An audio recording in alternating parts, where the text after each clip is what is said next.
छठ पूजा का त्योहार मनाने के पीछे क्या कारण है?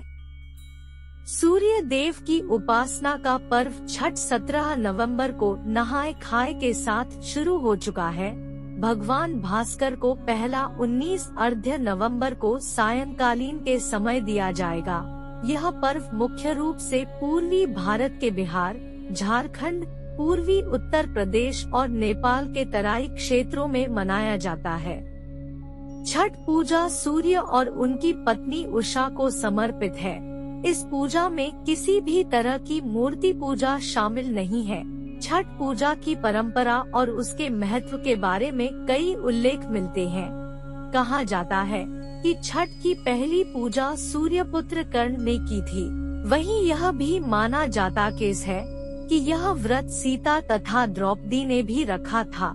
आइए जानते हैं छठ क्यों मनाई जाती है और इसकी परंपरा किसने शुरू की। महाभारत काल से हुई थी छठ की शुरुआत। ऐसी कई कथाएं हैं जिसमें उल्लेख है कि छठ के त्योहार की शुरुआत महाभारत काल से हुई थी। कर्ण सूर्यपुत्र कहलाए जाते हैं। वह प्रतिदिन घंटों नदी में खड़े होकर सूर्य को अर्घ्य देते थे, जिसकी वजह से वह महान योद्धा बने। आज भी छठ में अर्घ्य दान की परंपरा प्रचलित है। द्रौपदी में भी रखा था छठ व्रत। छठ पर्व से जुड़ी एक और कहानी प्रचलित है कि जब पांडव अपना सारा राजपाट हार गए, तब द्रौपदी ने छठ व्रत रखकर पांडवों को उनका सारा राजपाट वापस दिलवा दिया।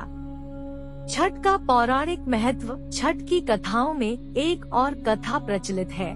कहा जाता है प्रियव्रत नाम का एक राजा था जिसकी कोई संतान नहीं थी। फिर उस राजा को महर्षि कश्यप ने पुत्रयेष्टि यज्ञ करने की सलाह दी। सफलता पूर्वक यज्ञ करने के बाद उसे एक पुत्र प्राप्त हुआ, लेकिन वह भी मरा हुआ पैदा हुआ।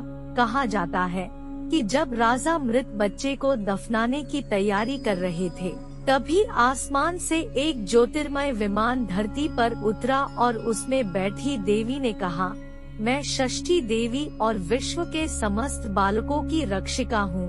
इतना बोलकर देवी ने उस मृत शरीर को स्पर्श किया, जिससे वह जीवित हो उठा। इसके बाद से राजा ने इस त्योहार की परंपरा अपने राज्य में घोषित कर दी।